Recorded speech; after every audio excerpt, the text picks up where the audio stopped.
প্যারা লাগতেছে, এটার পর আরেকটা সিন, কিন্তু এখানে আমার মনে হচ্ছে ভাইয়া এটা না এটা করবো না এটা করবো, মানে ভালো লাগে, মানে অনেক ফ্যামিলি এনভায়রনমেন্টে কাজ করা হয়। তো নামটি খুব মিষ্টি এবং এর পাশাপাশি আমার মনে হয় ভাই আমাকে বলছিল পায়েল তোমার টোলের জন্য আমি নিয়েছি।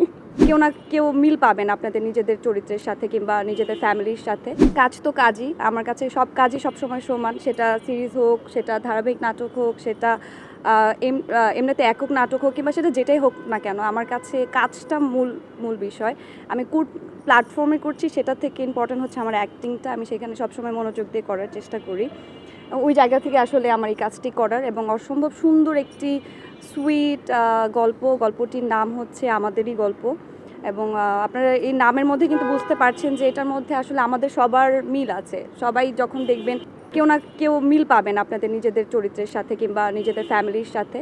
সো এখানে আমার চরিত্রটি আই থিঙ্ক যে মানুষের পছন্দ হবে। আমি চেষ্টা করছি যে আমার জায়গা থেকে আমার বেস্ট ট্রাইটা করার। ভাইয়া যেভাবে বলছে, রাজ ভাই এখানে আছে এবং আমার সাথে আছেন অনেক গুণী অভিনেতা অভিনেত্রীরা আছেন, তারা আমার থেকে অনেক শ্রদ্ধেয় এবং সিনিয়র, এবং আমি চেষ্টা করছি আসলে ভালোভাবে করার। হচ্ছে মেহেরিন, তো নামটি খুব মিষ্টি এবং এর পাশাপাশি আমার মনে হয় ভাই আমাকে বলছিল পায়েল তোমার টোলের জন্য আমি নিয়েছি। সো হোপফুলি দর্শক পছন্দ করবে এবং দেখা যাক না, আসুক। নর্মালি কি হয়, একটা শুটিং সেটে গেলে অনেক সময় হয় যে কতক্ষণে বাসায় যাব, কতক্ষণে শুটিংটা শেষ হবে, কিংবা প্যারা লাগতেছে এটার পর আরেকটা সিন, কিন্তু এখানে আমার মনে হচ্ছে ভাইয়া এটা না এটা করবো না এটা করবো, মানে ভালো লাগে, মানে অনেক ফ্যামিলি এনভায়রনমেন্টে কাজ করা হয়। এটা ভাইয়ার একটা বড় গুণ। আর ভাইয়া অনেক থাকে না, অনেক মজা করে কাজ করে, মানে ফিল হয় না যে সেই স্ক্রিপ্ট ধরাই দেয় না যে এইটাই করো। আমরা আমাদের মতো করে কাজ করতে পারি, সিচুয়েশনাল অ্যাক্টিং করতে পারি। সো এটা অনেক বড় গুণ ভাইয়ার। আসলে শেখার তো শেষ নেই এখানে।